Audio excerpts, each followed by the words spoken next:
Le livre qu'on étudie en ce moment, c'est Jacques, le livre de Jacques. Jacques a dit. Voilà, Jacques a dit. Qu'est-ce que Jacques a dit? Il a dit beaucoup de choses.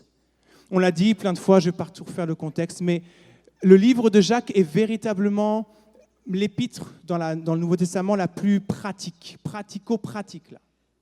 On est sur du christianisme pratique. On n'est pas sur la théorie, de la théologie des grands. Non, on est sur, voilà, tu as choisi de suivre Jésus-Christ. Voilà comment. Voilà en pratique comment le mettre en œuvre. C'est très intéressant donc de s'arrêter sur ce qu'il dit. Je vais commencer par un petit test. Oui, bon, voilà. Ma frustration de ne plus enseigner. Non, je rigole. On va faire un petit test d'histoire. Voilà. Est-ce que vous avez des connaissances en histoire? Je vais un peu tester votre culture générale. Non, ouais. Non, mais c'est intéressant. Alors, est-ce qu'on peut afficher la première diapo?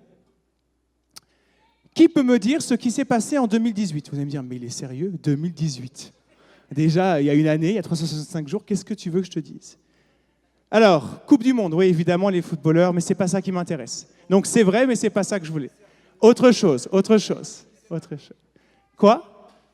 Ta fille s'est mariée, alléluia! Alléluia, gloire à Dieu. 2018, qui a autre chose à dire? Un événement national, français, autre que la Coupe du Monde. Ah, vous cherchez, hein. Vous dites, mais de quoi il parle? Qu'est-ce qu'il veut? Bon, si on commence à parler des radars, on risque de se fâcher les uns les autres, ça va. Non, bon. En 2018, a démarré le mouvement des Gilets jaunes. Ah, tu l'avais? Mais tu es le plus fort, ma sœur, elle l'avait. Un point pour elle. En 2018 a démarré le mouvement des Gilets jaunes, un mouvement social qui a véritablement eu un impact national de protestation contre les inégalités. Okay? Au départ, sur des problèmes de prix de carburant, et puis ça s'est étendu. Prochaine diapo. 1968. Ah! Alors, Odile, je sens que tu as quelque chose. Vas-y, plus fort, Odile. Mai 68, bien sûr, mai 68. Que s'est-il passé en mai 68? Ah bah, voilà. Il y a eu tout un mouvement de grève et d'immobilisation de société. Le slogan, c'était « Interdit d'interdire ». Tout est dit là. Hein. Interdit d'interdire égale anarchie. Bon. Mais c'était le slogan. Et de ce mouvement est sorti différentes décisions, etc. On continue. 1944. Oui, on recule. Alors là, mais quand on a fait l'histoire, on peut savoir. Oui, j'ai entendu.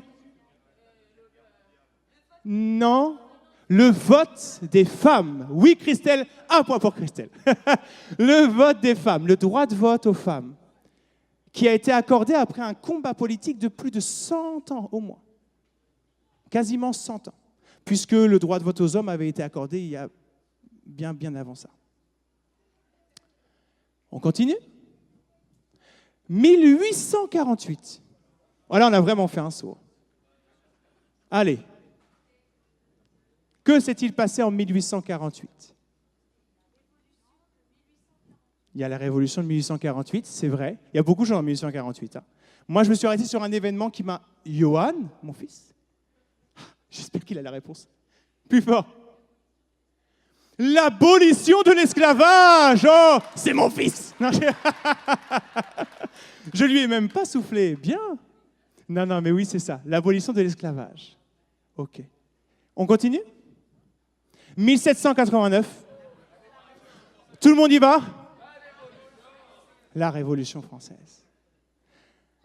Vous l'aurez remarqué, j'ai pris des dates exprès dans l'histoire de France, mais j'aurais pu en prendre dans l'histoire du monde, qui ont tout un point commun. Et ce point commun, c'est le rejet et la révolte face à l'autorité en place. Évidemment, je ne suis pas en train de dire que ces mouvements-là n'étaient pas justifiés. n'était pas légitime. Si on parle de l'abolition de l'esclavage, on ne peut pas dire que ce n'est pas légitime de lutter pour les droits des esclaves. Mais j'aimerais qu'on s'intéresse au cœur et qu'on réalise que notre histoire est marquée par une opposition à l'autorité. Et c'est biblique. Dans la Bible, lorsqu'Adam et Ève ont péché et que le péché du coup est entré dans l'humanité, dans ce monde, dans le cœur de l'homme, alors Dieu a dit à la femme, tes désirs se porteront vers ton mari, mais ton mari dominera sur toi. Il s'est créé à cause du péché une relation dominant-dominé. Et donc, une opposition entre je veux aussi mes droits et je ne suis pas d'accord avec cette autorité, qui est une autorité malfaisante, qui est une autorité oppressante. Parce que le cœur, la nature, c'est le péché. Et ça nous a suivis, c'est l'humanité qui est ainsi. Dans notre cœur, il y a une volonté profonde, animale presque, de s'affirmer, de s'opposer, de revendiquer. Alors certains pays sont plus doués que d'autres. Nous en France, on est pas mal. Non, c'est vrai, on a un bon esprit de contestation. Et après le péché d'Adam et Ève, premier exemple, j'en prends un, mais dans la Bible, j'aurais pu en prendre plein. Hein. Caïn et Abel. Qu'est-ce qui s'est passé ? Caïn a tué son frère. Pourquoi ? Par jalousie. Pourquoi ? Parce qu'il n'a pas accepté que Dieu soit favorable envers l'offrande de son frère et moins la sienne. Problème avec l'autorité. Du coup, frustration. Du coup, c'est de la faute de l'autre. Du coup, je le tue. Et en plus, je réponds à Dieu, de toute façon, je ne suis pas le gardien de mon frère. En fait, c'est moi qui compte. Et moi, je ne suis pas content. Et ce que je veux, on s'en fiche. Ce que je veux, on s'en fiche. Le titre de mon message aujourd'hui, c'est « Soumets-toi à Dieu ». À Dieu, on aime bien, mais c'est « soumets-toi ». Et ce que l'on va voir ensemble, c'est que, naturellement, les amis, nous sommes dans une position et dans une volonté d'insoumission. C'est constant. C'est constant et on va l'étayer ensemble. On va prendre un texte, le texte de Jacques, chapitre 4, verset 1er. Jacques, chapitre 4, verset 1er.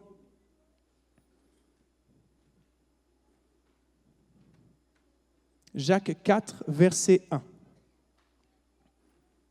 On rappelle que dans l'épître de Jacques, on s'adresse à des chrétiens. D'où viennent les luttes et d'où viennent les querelles parmi vous, n'est-ce pas de vos passions qui combattent dans vos membres? Vous convoitez, vous ne possédez pas. Vous êtes meurtriers et envieux, vous ne pouvez pas obtenir. Vous avez des querelles et des luttes et vous ne possédez pas parce que vous ne demandez pas. Et vous demandez, vous ne recevez pas parce que vous demandez mal dans le but de satisfaire vos passions. Adultère que vous êtes. Ah, ça pique. Ne savez-vous pas que l'amour du monde est inimitié contre Dieu? Celui donc qui veut être ami du monde se rend ennemi de Dieu. Mais moi ça va, Seigneur, j'ai déclaré le monde derrière moi. Croyez-vous que l'Écriture parle en vain? C'est avec jalousie que Dieu chérit l'Esprit qu'il a fait habiter en nous. Il accorde au contraire une grâce plus excellente. C'est pourquoi l'Écriture dit que Dieu résiste aux orgueilleux, mais il fait grâce aux humbles. Soumettez-vous donc à Dieu. Résistez au diable et il fuira loin de vous. Approchez-vous de Dieu et il s'approchera de vous. Nettoyez vos mains, pécheurs. Purifiez vos cœurs, hommes irrésolus. Il parle à des chrétiens. Il nous parle à nous qui nous déclarons être des enfants de Dieu. Sentez votre misère, soyez dans le deuil et dans les larmes, que votre rire se change en deuil et votre joie en tristesse. Humiliez-vous devant le Seigneur et il vous élèvera. Amen. Amen.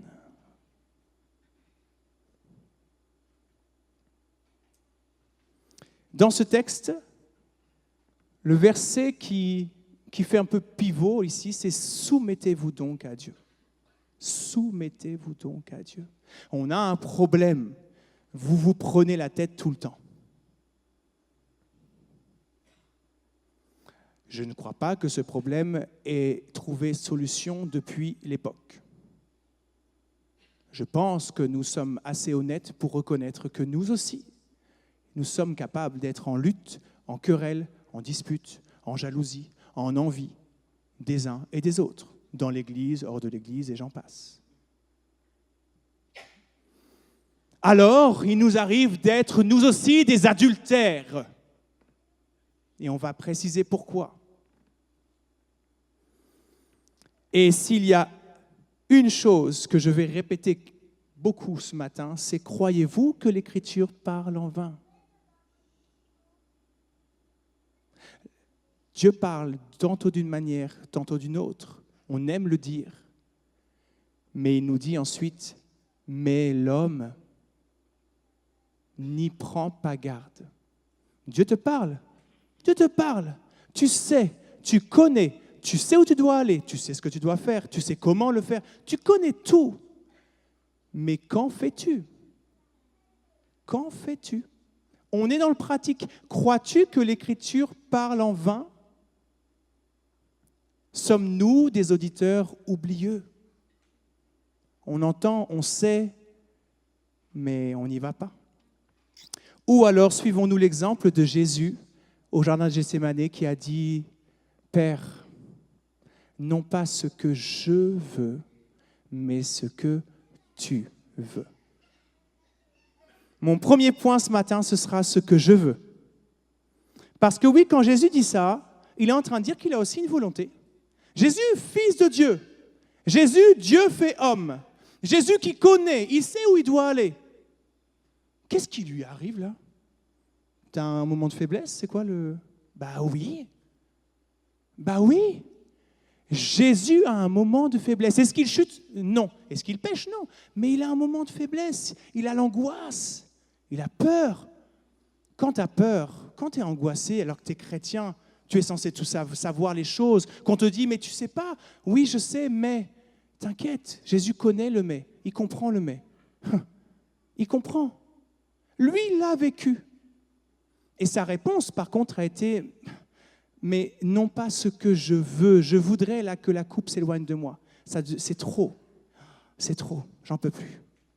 Je voudrais que ça s'arrête. » On n'a jamais dit ça? Et dans un élan de foi, parce que cet élan de foi se repose sur la force, la grâce, la fidélité et la puissance de Dieu. Non pas ce que je veux, mais ce que tu veux. J'en peux plus, mais ce que tu veux. Mais il y a bien ce que je veux.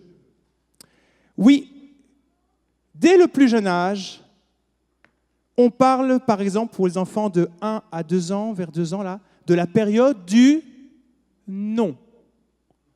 On ne l'a jamais appelé la période du oui. Et je vous assure, vous prenez tous les enfants que vous voulez dans le monde entier, chacun va être dans le non. Mais pourquoi?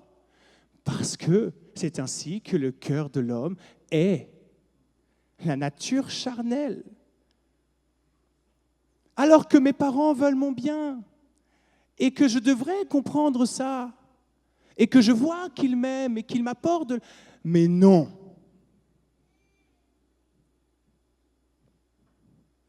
Véridique, hein?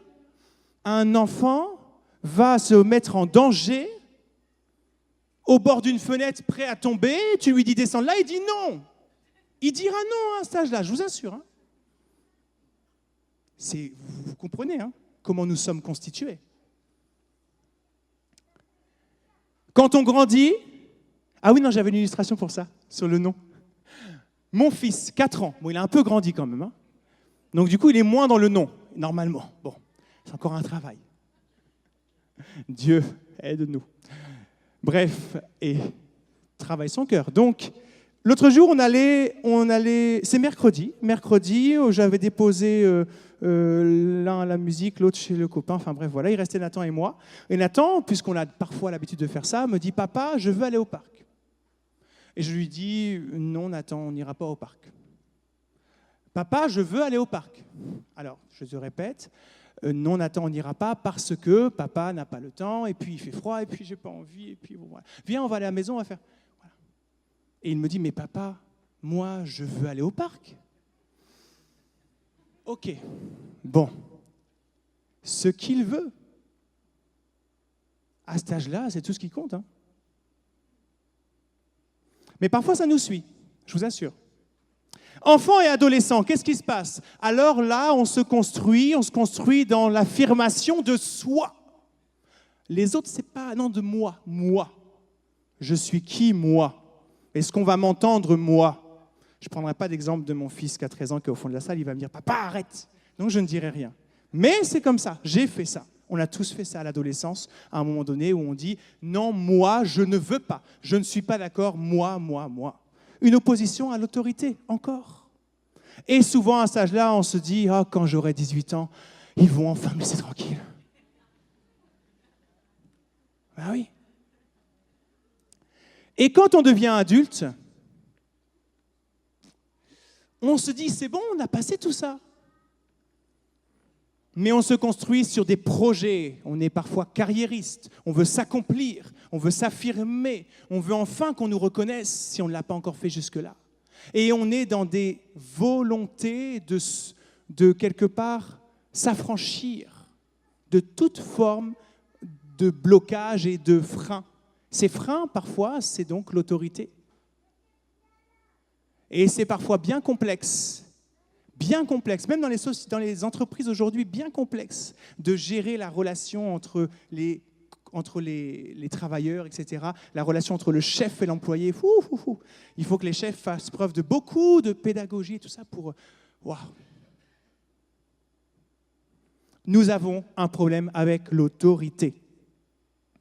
Bon, attention, je tiens à dire par contre que, et ça c'est la tristesse de notre monde pécheur, d'autres, même parmi nous, ont vu, eux, leur volonté être totalement brisée par la vie, au travers de traumatismes, de maltraitance, et j'en passe. Et ça aussi, c'est destructeur. Et là, on a des personnes qui, du coup, sont comme mortes et inexistantes.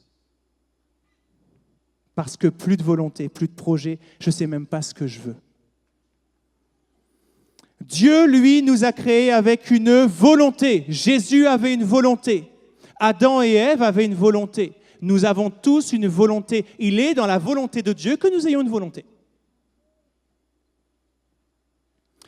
Ce qu'il veut faire, par contre, c'est nous montrer, nous révéler les limites, les excès, les dérives de cette volonté quand elle n'est pas encadrée.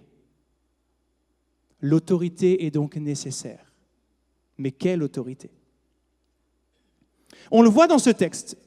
Les versets 1 à 4 nous parlent de chrétiens qui passent leur temps à se faire la guerre.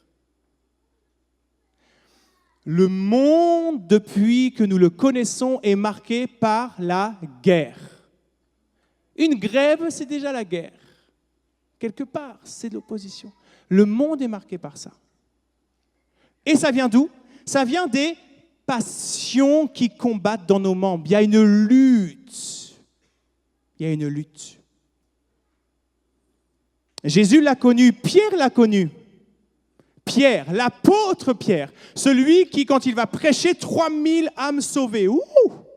Celui, son ombre guérissait. Son ombre. L'apôtre Pierre, auprès de Jésus, il voit Jésus, il peut le toucher, et le sentir, bref. Il est vraiment aux premières loges. Mais quand Jésus va lui dire qu'il va devoir mourir à la croix, Pierre va s'opposer. Sa volonté s'oppose à celle de Dieu. Et Jésus va répondre, « Arrière de moi, Satan ». Et ce n'est pas Pierre qui est Satan, mais sa volonté est là, noircie, elle est humaine. Elle n'est pas renouvelée, régénérée, et elle s'oppose à la volonté de Dieu. Ce même Pierre, on se dit, c'est bon, il a compris que là, parfois, il faut qu'il fasse attention à ce qu'il dit et tout ça. C'est Jésus qui a toujours raison. On se dit qu'il a compris. Un peu plus tard, Jésus va laver les pieds de ses disciples. Le seul qui n'est pas d'accord, c'est Pierre. Non, pas toi. Et là, lui, il a une volonté, il est bien. Non. Et Jésus va lui dire, mais ce que je fais, tu ne le comprends pas, mais tu le comprendras.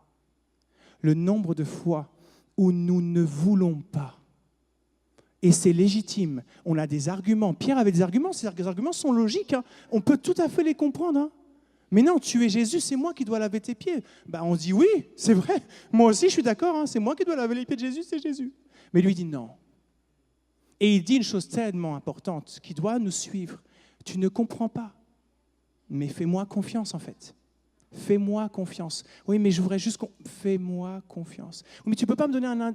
Fais-moi confiance. Ok. Et Pierre, on pensait qu'il aurait compris là.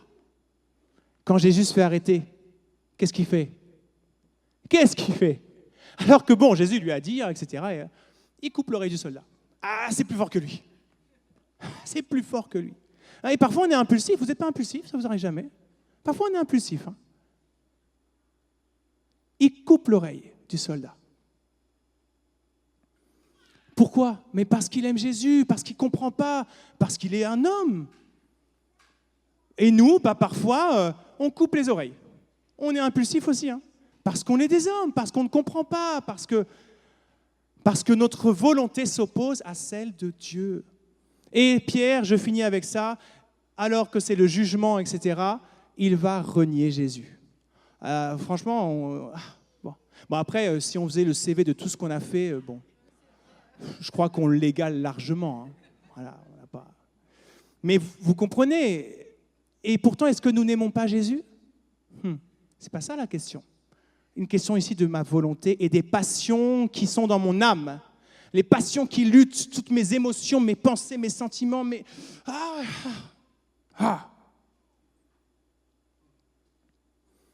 Et au verset 5, après avoir exposé tout ce combat intérieur, il va dire « Adultère que vous êtes, ne savez-vous pas que l'amour du monde est inimitié contre... » Mais quoi? Mais j'aime pas le monde, moi, j'aime Jésus.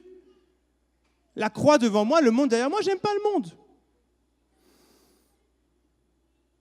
Pourtant, lorsque nous nous retrouvons dans une situation où notre volonté s'est opposée à celle de Dieu, où nous avons choisi notre volonté, où nous n'avons pas fait celle de Dieu, nous avons peut-être créé ou été participants ou maintenu, entretenu une querelle avec quelqu'un. Ça, mes amis, c'est l'esprit du monde. Et cet esprit du monde vient nous marquer. Ah bah oui, on n'est pas infaillible. Que tu aies raison ou pas, hein, même si tu as raison. Même si tu as raison. Et ensuite, il va donc dire que Dieu a placé en nous un esprit qu'il chérit. Il le chérit, il aime l'esprit qu'il a placé en nous. Un esprit nouveau, régénéré, qui fait que nous sommes des nouvelles créatures. Et pourtant, il nous arrive de combattre encore. Pourquoi? Parce que nous avons âme, corps, esprit, parce que la chair lutte avec l'esprit. Mais gloire à Dieu, l'esprit peut totalement être vainqueur.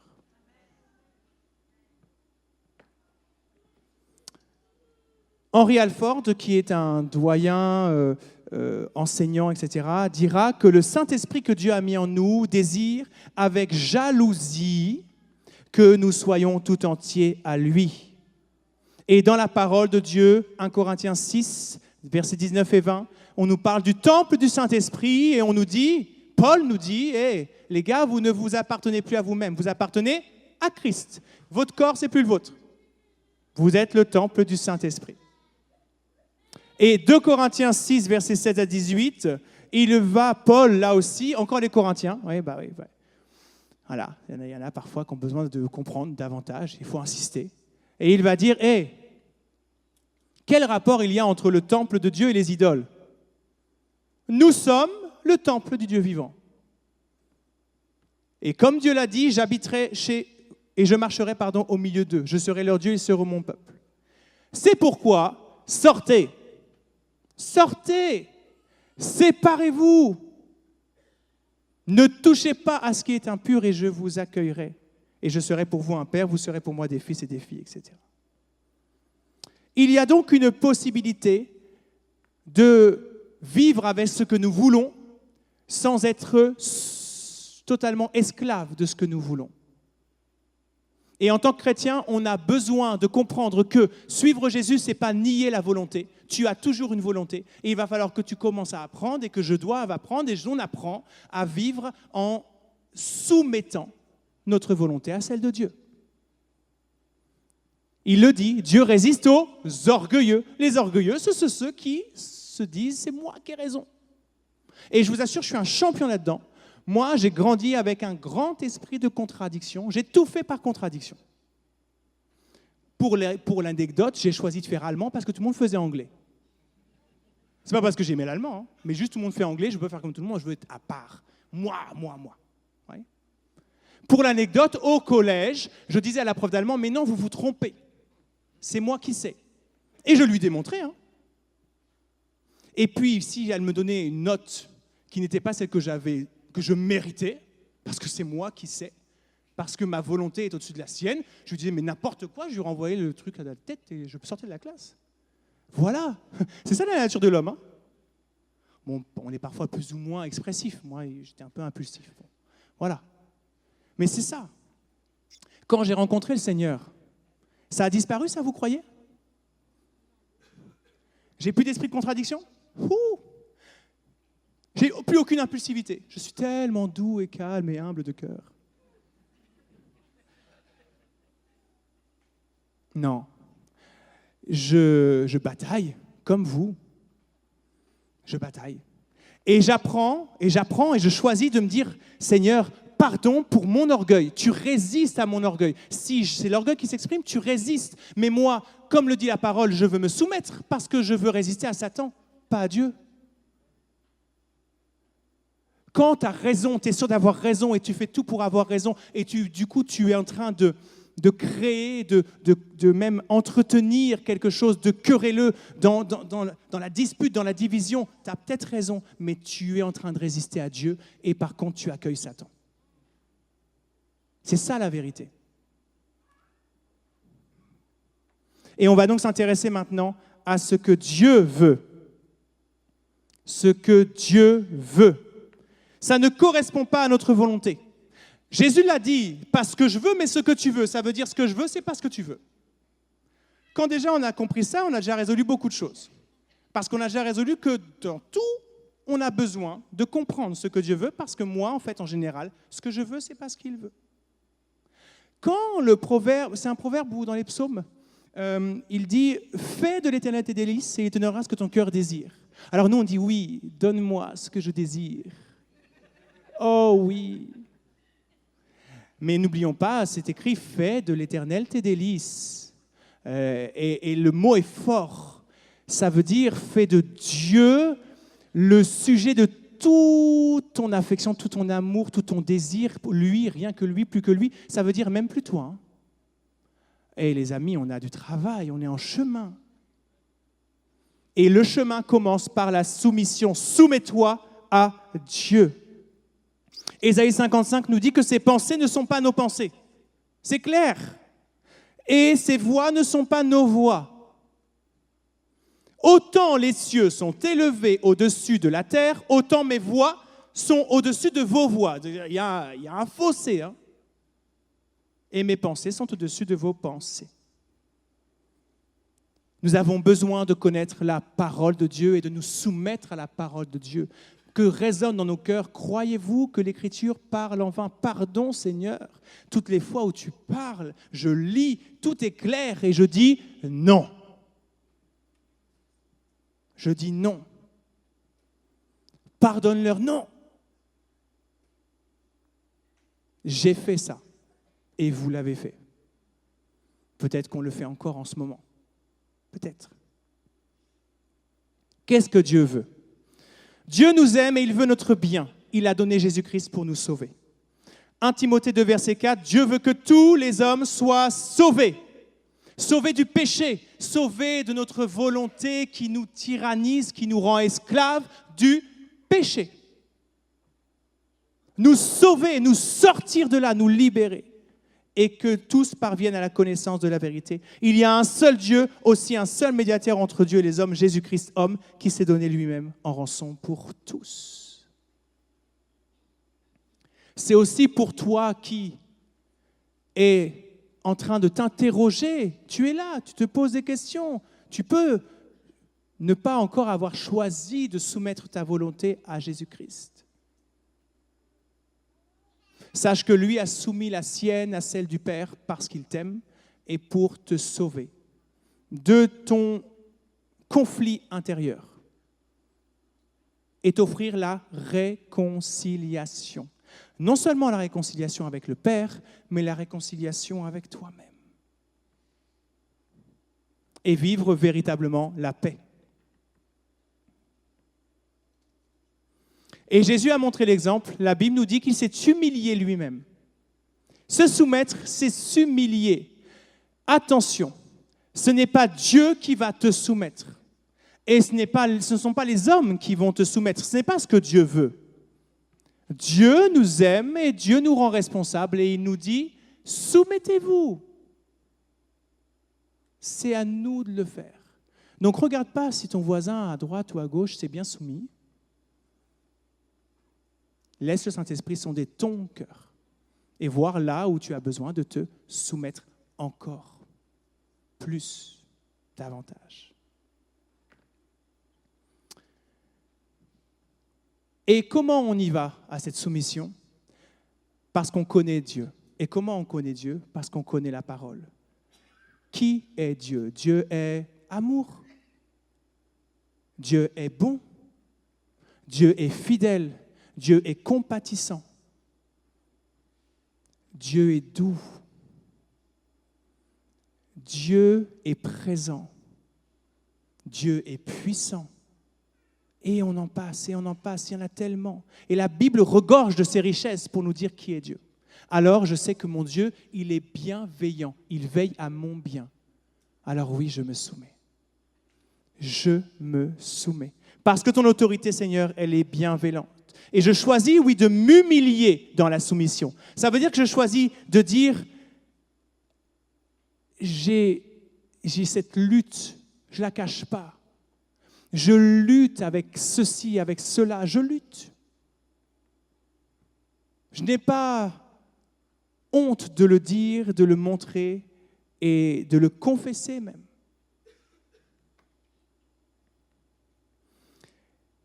On se pose souvent la question, Seigneur, quelle est ta volonté? Oui ou non? Vous ne vous posez jamais la question? Si tu veux connaître la volonté de Dieu, connais la parole de Dieu et soumets-toi. Oui, mais je voudrais savoir, connais la parole, médite et soumets-toi. Tu as lu que Dieu te demande de donner ta dîme, soumets-toi. Dieu te parle, Dieu parle. Tu as lu que Dieu te demande de pardonner, soumets-toi. Oui, mais soumets-toi. Tu veux résister au diable? Tu veux être fort, vaillant, le voir fuir au nom de Jésus, être vainqueur devant ses menaces. Connais la Bible et soumets-toi. Connais la Bible et soumets-toi, médite-la, accepte-la, reçois-la. Sais-tu que lorsque tu ne te soumets pas à la parole de Dieu, Pas ma parole, pas un homme, je parle de la parole de Dieu. Quand tu ne te soumets pas, tu ouvres une grande porte au diable. Tu résistes à Dieu et tu l'accueilles.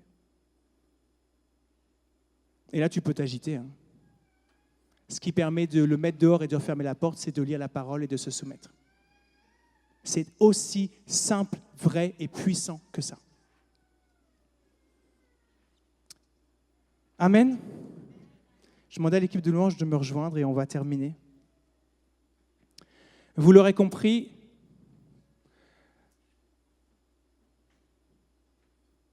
nous sommes faits d'une volonté, Dieu a la sienne, et nous marchons sur un chemin où notre volonté s'oppose à la sienne. Jusqu'à quand? Jusqu'à quand? Ce qui résonne en toi, la manière dont il est venu te dire encore, et te montrer par quelqu'un qui t'a parlé, par une image, par un songe, par une conviction, par la parole, et j'en passe.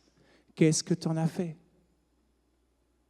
Jusqu'à quand tu vas dire non, non, non, non, non. Comme un enfant, on a parlé de maturité, on dit que l'épître de Jacques, c'est en quête vers la maturité.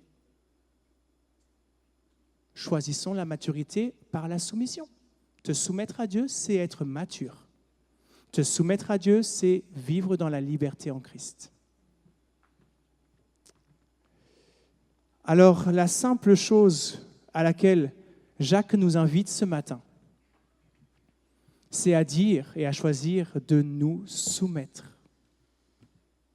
Comment? Il le précise à la fin, des versets 7 à 10. Donc il nous dit « soumets-toi », il nous dit ce qu'il en résulte et après il dit alors « approche-toi de Dieu ». Commence par ça. Comment? Tu acceptes que Jésus est celui qui a donné sa vie pour toi. Et ce Jésus qui a donné sa vie pour toi, il a porté le poids de toutes tes fautes. Donc, tu peux t'approcher de Dieu. Simplement, librement. Quelle grâce! Et alors ensuite, nettoie tes mains. Purifie ton cœur. Comment? Reconnais ton péché. Ne t'inquiète pas de savoir si c'est un gros ou un petit péché, Dieu s'en moque. Juste reconnais ce qui lutte, là où il y a le péché. Reconnais. Et reçois son pardon. Parce que reconnaître le péché, ce n'est pas se lamenter et se flageller. C'est dire, ok Seigneur, c'est vrai, je lutte avec ça, merci. Parce que tu me le montres et en plus tu me pardonnes. Oh, mais quelle grâce! Sens ta misère. Sois dans le deuil et les larmes. Oh Dieu, Saint-Esprit, sonde-moi, connais mon cœur et montre-moi. Que le Saint-Esprit mette la lumière, toute la lumière, dans les plus sombres secrets de nos âmes.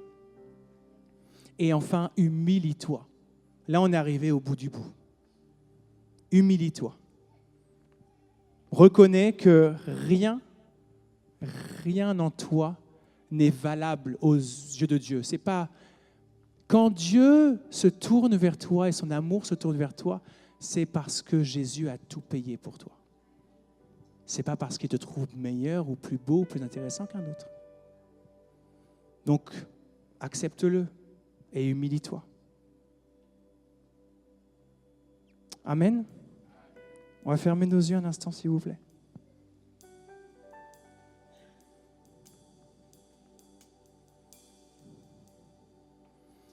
Et on va prendre le temps de prier et de nous soumettre. Je terminerai avec ce verset qui nous dit « Si mon peuple s'humilie, s'il se soumet, s'il cherche ma face, s'il prie, et s'il se détourne, mais tout part de l'humilité, de l'humiliation, s'humilier, alors, qu'est-ce que je vais faire? Je l'exaucerai des cieux. Je lui pardonnerai son péché et je guérirai son pays. »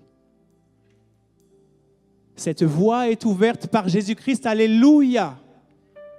Il a envoyé Jésus pour nous pardonner. Il a envoyé Jésus pour nous exaucer. Il a envoyé Jésus pour nous guérir. C'est déjà là. Gloire à Dieu. Alors je peux, sans crainte, sans peur, choisir de me soumettre. Amen. Ô Seigneur, nous voici devant toi. Nous voici devant toi. Que ton esprit sonde ce que nous sommes. Que ton esprit vienne encore appuyer et mettre en lumière ce qui est sombre en nous et ce qui a besoin d'être relâché, abandonné. Nous choisissons de ne pas être de ceux qui résistent. Nous ne souhaitons pas résister à toi, Seigneur. Pardon quand nous avons résisté. Pardon si je résiste en ce moment même. Si je résiste parce que je suis en conflit avec quelqu'un. Si je résiste parce que j'ai des a priori sur quelqu'un. Quand tu as des a priori sur quelqu'un, tu résistes à Dieu. Pardonne-moi si je résiste parce que je ne suis pas intentionnel dans le fait de pardonner. Pardonne-moi parce que je résiste